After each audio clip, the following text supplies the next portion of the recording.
আর হাত বান্ধিবি, পাহা বান্ধিবি, মন বান্ধিবি কেমনে? আমার চোখ বান্ধিবি, মুখ বান্ধিবি, পরাণ বান্ধিবি কেমনে?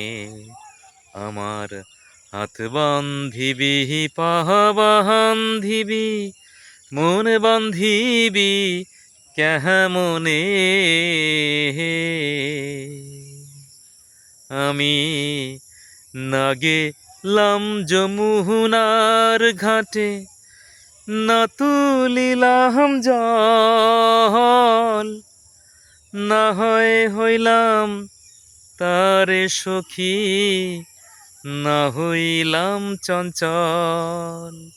সত্যি ঘাট, যমুনার ঘাট হোক বা এই অজানা অচেনা নদীর ঘাটই হোক না কেন, এই ঘাটে কিন্তু মানে আমাদের বাংলা সাহিত্যের বিভিন্ন কবিতা, বিভিন্ন ছোট গল্প, বিভিন্ন উপন্যাস এবং গানের মধ্যে কিন্তু বিভিন্ন রকমের ঘাটের কিন্তু আমরা উল্লেখ পাই।